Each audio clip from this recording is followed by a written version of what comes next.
ጀዋር እኮ 28 ሴት እንደወለደለት ታውቃለህ? እንተ መሃላቸው ላይ ምን ነበርክ? ዳኛ ነበርክ? በልቴ ታውቃለህ? አያ አልበላሁም። የውሻ ስጋ በልቼ አውቃለሁ። አይደለም ያያም በልታል። ምን አይነት ጉደኛ ሰው ብቻ እንደሆነ ጺሙ አምር ፍየል ፊት የሚያቀኝ ከከኝ አለች እከክ ማይቅ ራሱን በራሱ ፈታትጋላለች።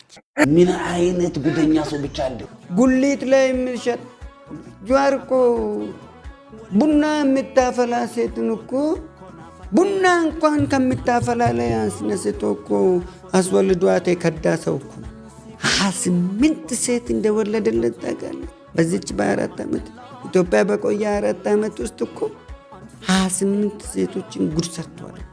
ይህ ሁሉ ሴቶች ሲወልድ አንተ ምን ነበር? አብሮ እያገስክ ነበረ ወይስ ምን ነበርክ ነው? እኔ ለኔ ጥያቄ ይሄን ሁሉ ሴቶች እንደዚህ ሲያደርግ አቅራቢ አንተ ነበርክ ወይስ አንተ ጋር እየተማከረ ነው እነዚህ ሁሉ ሴቶች ጋር ሲጋደም ነበር? ምን መረጃ ይዘህ ነው ይሄን ሁሉ እንደፈለክ የምትዘባረቀው? አንተ መሃላቸው ላይ ምን ነበርክ? ዳኛ ነበርክ እንጂ እኮ በቁጥር እርግጠኛ ሆኖ ሰው ይሄን አይል ነው ማለት አይችልም። ያውም ደግሞ እንዳረገዙም አውቀሃል፣ እንደወለዱም አውቀሃል። እንዴት ነው ያወቅኩት? እስቲ ይሄ ብቻ ንገረኝ። ጀዋር ከነዚህ ሰዎች ሁሉ መውለዱን መተኛቱን እንዴት አወቅኩ? እባክህ እኛ ምንም አናቅም። የኢትዮጵያ ሕዝብ ፋራ ነው። እንደፈለክ በቃ ተዘባርቀ ሄደሃል በአንተ ቤት። ምን አይነት ጉደኛ ሰውዬ!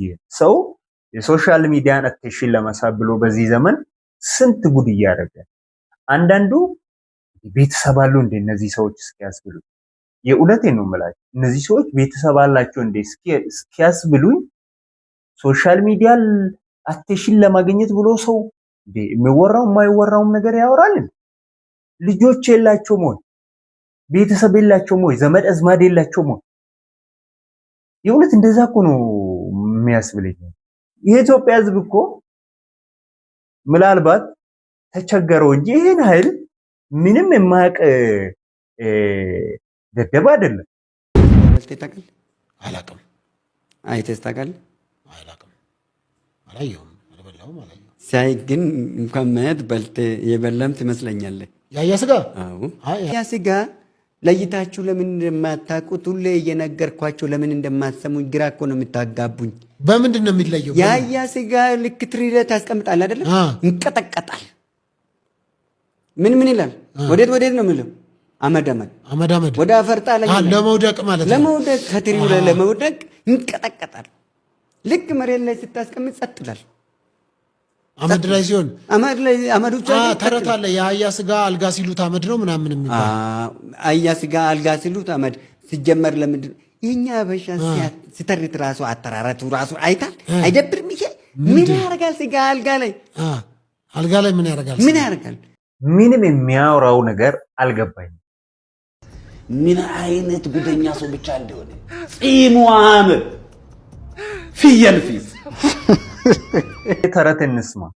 የሚያቀኝ ከከኝ አለች እከክ ማይቅ ራሱን በራሱ ፈታትጋላለች። ምን አይነት ጉደኛ ሰው ብቻ እንደሆነ የሚያቀኝ ይከከኝ ከዛ ሌላው ይፈተክኛል። እኔ እንደው ምን ይቻላል? የሚያቀኝ ከከኝ አለች እከክ ማይቅ ራሱን በራሱ ፈታትጋላለች። ይሄ ብሎ ተረት አለ እንዴ? ሰኝ እንዴ ቢቀርብስ? እኔ 135 ዓመት ነው የምኖረው። ችግር የለውም ሆነ ከየት መተው ምን አገባ አንተ በእድሜ ላይ?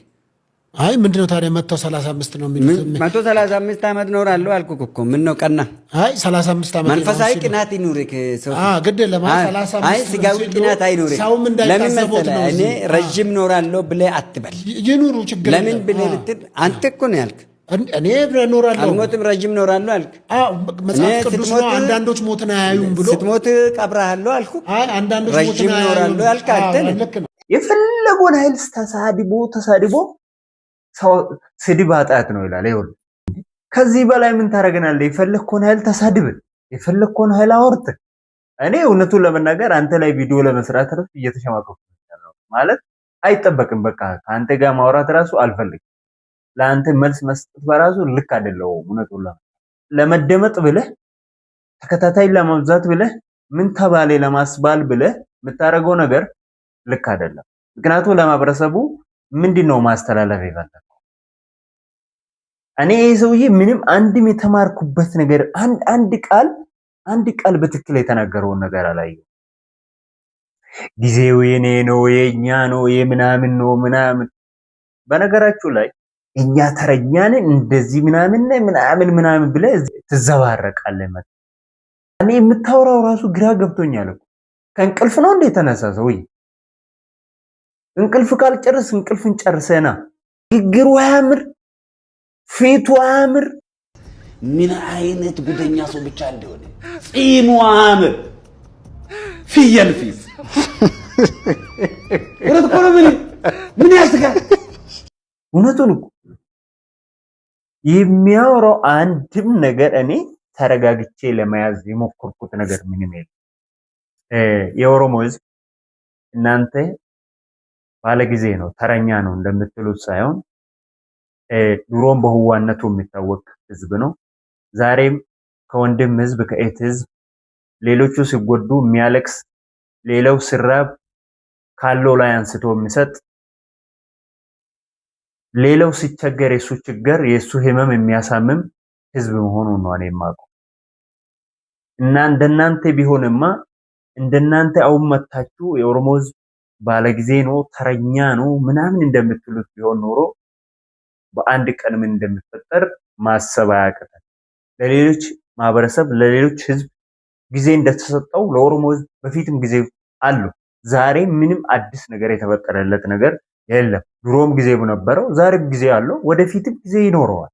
ልክ ለሌሎች እንዴ መቼም ለኦሮሞ ሌላ ሰዓት አቆጣጠር የለም፣ ለሌሎች ብሔር ደግሞ ሌላ ሰዓት አቆጣጠር የለም። ለኦሮሞም አንድ ፀሐይ ነው የምትወጣው። ኢትዮጵያ ህዝብ በሙሉ አንድ ፀሐይ ነው የሚወጣው። አንድ ጊዜ ነው ያለን። ልክ ማንኛውም ማህበረሰብ ቻሌንጅ እያሳለፈ እንዳለ የኦሮሞ ማህበረሰብ እንደዛው ቻሌንጆቹን እያሳለፈ ነው። የኢትዮጵያ ህዝብ የሚሆነውን ሁሉ እየሆነ ነው። ለየብቻ የተሰጠው ስጦታ የለም፣ ለየብቻ የተሰጠው ጊዜም የለም። ጊዜ ደግሞ እግዚአብሔር ነው። ለሁሉም ሰው ጊዜ ይሰጣል፣ ሲፈልግ ያነሳል። አለቀ። ለኢትዮጵያ ህዝብ የሚጠቅመው አንድነቱ ነው። ለኢትዮጵያ ህዝብ የሚጠቅመው መዋደዱ ነው። ለኢትዮጵያ ህዝብ የሚጠቅመው ሰላም። ማን 4 ኪሎ ገባ፣ ማን እንደዚህ ሆነ፣ እንደዚህ የታለ ለራሱ ነው። የትኛውም ባለስልጣን ከየትኛውም ቦታ መጥቶ 4 ኪሎን ቢቆጣጠር ከኛ ጋር አይደለም ቺርስ የሚባባለው ብርጭቆን አንስቶ ከራሱ እኩያሞች ጋር ነው። ፈለክ ለምን ፓርላማ አይደለም ፈለከው ቦታ ግባ ሰውዬ። ከፈለክ እኔ ነኝ ተረኛ ምናምን ካልክ ለምን ዛሬ ጧት ሄደ ነገ ጧት ሄደ ለምን ስልጣኑን አትቀበልም? ምን አገባኝ? አቅም ካለ ያቅም ሰዋል ያ እንደማይሆን ያውቃል።